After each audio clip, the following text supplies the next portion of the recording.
बहुत समय पहले की बात है। एक गांव में एक रामू नाम का व्यक्ति रहता था। उसकी पत्नी भी उसके साथ ही रहती थी।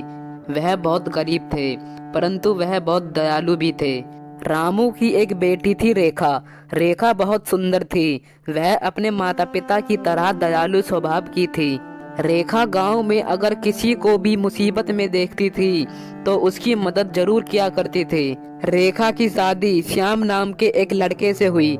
श्याम बहुत गरीब था। श्याम और उसकी माँ रोज मजदूरी करने जाते थे। उसी से ही उनका 2 वक्त का गुजारा होता था। रेखा अपने ससुराल में भी वैसा ही करती थी। अगर कोई कुछ रेखा से मांगने आता तो वह उसे दे दिया करती थी। रेखा, अरे ओ रेखा, जल्दी बाहर आना। रेखा, मुझे थोड़ा सा दूध दे दो, मेरे बच्चे बहुत भूखे हैं, वह कब से रो रहे हैं। रेखा उसे दूध दे देती है। रेखा, अरे ओ रेखा, जल्दी बाहर आना। रेखा, मुझे थोड़े से पैसे दे दो, मेरे बच्चे को दवाखाना लेके जाना है, वह बहुत बीमार है, मैं बाद में तुम्हारे पैसे लौटा दूंगी।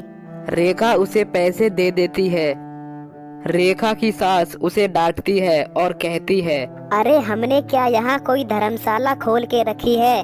कोई भी कुछ भी मांगने आ जाता है तो तुम उसे दे देती हो। फिर ऐसा होने लगा कि रेखा कोई भी चीज सबके सामने नहीं देती थी। वह लोगों को चुपके से दे दिया करती थी। पूरे गांव में रेखा के इस दयालु स्वभाव के चर्चे हुआ करते थे। रेखा के इस दयालु स्वभाव की वजह से उसका पति श्याम और उसकी सास उसे रोज डांटा करते थे। एक दिन पूरे गांव में बहुत तेज बारिश आई। बारिश आने की वजह से श्याम और उसकी माँ को पूरे गांव में कोई भी काम नहीं मिला। घर का सारा राशन भी खत्म हो चुका था। खाने के लिए कुछ भी नहीं था। हे भगवान, कैसा समय आया है। आज खाने के लिए कुछ भी नहीं है।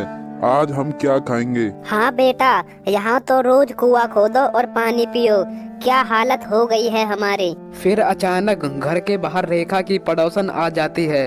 रेखा, अरे ओ रेखा, जल्दी बाहर आना। लो, एक तो हमें खाना नहीं मिल रहा है और ऊपर से ये और आ गई कुछ मांगने के लिए। रेखा रोते हुए बाहर आती है। अरे भाभी, रो क्यों रही हो, बताओ मुझे क्या हुआ। अरे क्या बताऊं बहन, हमारा सारा राशन खत्म हो गया है, कुछ खाने के लिए नहीं है और बारिश आने के कारण मेरे पति और सास का काम भी छूट गया है। मैं बहुत परेशान हूँ। अरे भाभी, बस इतनी सी बात के लिए रो रही हो? आप यहीं रुको, मैं अभी आती हूँ। इतना कहने के बाद रेखा की पड़ोसन अपने घर चली जाती है। वह अपने घर से उनके खाने के लिए कुछ सामान ले आती है। यह लो भाभी, आप खाना बना लो। अरे बहन, इसकी क्या जरूरत थी? अरे रख लो भाभी, आपने हमारी बहुत मदद की है, मैंने आपकी थोड़ी सी मदद कर दी तो इसमें कौन सी बड़ी बात हो गई। फिर रेखा चूल्हा जलाती है और खाने के लिए खाना बना लेती है। चलिए माँ जी, खाना खा लीजिए। वह लोग खाना खाने के लिए बैठे ही थे कि बाहर से एक आवाज आई। अरे घर के अंदर कोई है क्या? इस गरीब बूढ़ी को कुछ खाने के लिए मिल सकता है क्या? मैं बहुत भूखी हूँ। रेखा घर से बाहर आई। अरे बेटी, मुझे बहुत भूख लगी है, भूख के मारे मुझे बहुत चक्कर भी आ रहे हैं और मुझसे चला भी नहीं जा रहा है, मुझे कुछ खाने के लिए दे दो बेटी। रेखा ने सोचा, अरे खाना तो सबके लिए कम पड़ेगा, परंतु मैं इस बूढ़ी माँ को भी भूखा नहीं छोड़ सकती। अचानक रेखा की सास वहाँ पर आ गई और बोली, अरे कोई खाना वाना नहीं है यहाँ पर, जाओ यहाँ से। और बहू, तुम इन सब चक्करों में मत पड़ा करो। अरे बेटी, मैं बहुत भूखी हूँ, मुझे लगता है आज तो भूख के मारे मेरे प्राण ही निकल जाएंगे। ऐसा कहने के बाद वह बूढ़ी औरत फूट फूट कर रोने लगी। अरे चलो बहू, घर के अंदर चलो। रेखा बहुत दयालु थी। रेखा ने अपनी सास से कहा, माँ जी, उन्हें कुछ खाना दे दीजिए ना, वह बहुत भूखी हैं, उन्हें भूख के मारे कुछ हो ना जाए। अरे बहू, हम भी तो 2 दिनों से भूखे हैं, हमें भी तो चक्कर आ रहे हैं। तुम्हें उस बूढ़ी औरत की भूख दिख रही है, पर तुम्हें हमारी भूख नहीं दिख रही।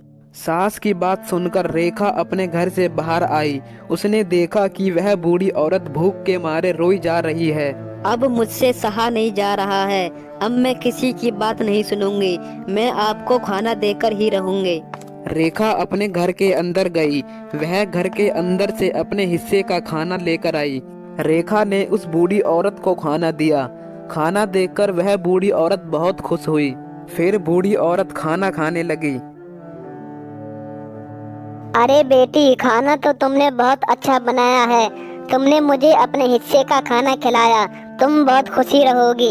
अरे बेटी, मुझे और खाना मिल सकता है क्या? हाँ दादी माँ, आप यहीं रुको, मैं अभी लाती हूँ। रेखा खाना लेने के लिए अंदर आई। रेखा ने उस बूढ़ी औरत को और खाना दिया। बूढ़ी औरत ने खाना खाया। अरे बेटी, मुझे थोड़ा सा खाना और मिल सकता है क्या? मुझे बहुत भूख लगी है। मुझे माफ करना दादी माँ, पर अब सारा खाना खत्म हो चुका है। चलो बेटी, एक गिलास पानी ही पिला दो। ठीक है दादी माँ, मैं अभी लाती हूँ। रेखा पानी लेने के लिए अंदर चली जाती है। उसी समय श्याम खाना खाने के लिए रसोई में आता है। उसने देखा कि सारा खाना खत्म हो चुका है। श्याम को गुस्सा आ गया। गुस्से में आकर श्याम ने चूल्हे को लात मारी और चूल्हा टूट गया। रेखा पानी लेने के लिए अंदर आई। रेखा ने देखा कि चूल्हा टूट गया है।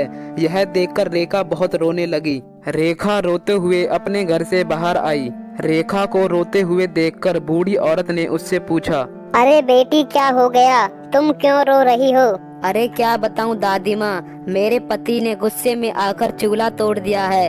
अब हम खाना कैसे बनाएंगे? रेखा की बात सुनकर वह बूढ़ी औरत उसके आंगन से थोड़ी सी मिट्टी लेकर एक जादुई चूल्हा बना देती है। यह लो बेटी, यह एक जादुई चूल्हा है। इस चूल्हे पर पतीली रखकर जो भी तुम मांगोगी, यह चूल्हा तुम्हें बनाकर देगा। जादुई चूल्हा देने के बाद वह बूढ़ी औरत वहां से चली जाती है। रेखा ने उस चूल्हे में आग जलाई। फिर उस चूल्हे के ऊपर एक पतीली रख दी और बोली, हे जादुई चूल्हे, मुझे खाने के लिए खाना दो। फिर उस पतीली में खाना आ गया। रेखा उस पतीली में जो भी बनाना चाहती थी वह बन जाता था। फिर रेखा अपनी सास और पति को खाना देने गई। अरे बहू, घर में तो सारा राशन खत्म हो चुका है, फिर यह खाना कहाँ से आया? अरे माँ जी, यह खाना उस बूढ़ी औरत की वजह से आया है। उस बूढ़ी औरत ने ही मुझे एक जादुई चूल्हा दिया था। उस जादुई चूल्हे से खाने के लिए जो भी मांगो वह चूल्हा हमें बनाकर दे देता है। यह सब देखकर रेखा की सास और उसका पति बहुत खुश हुए। उसके बाद से श्याम और उसकी माँ रेखा की बहुत इज्जत किया करते थे। इसलिए कहते हैं दोस्तों, हमें हमेशा गरीब लोगों की मदद करनी चाहिए। हमें अपनी गरीबी पर पछताना नहीं चाहिए। किस्मत कब रंग बदल दे पता नहीं है, इसलिए हमें हमेशा खुश रहना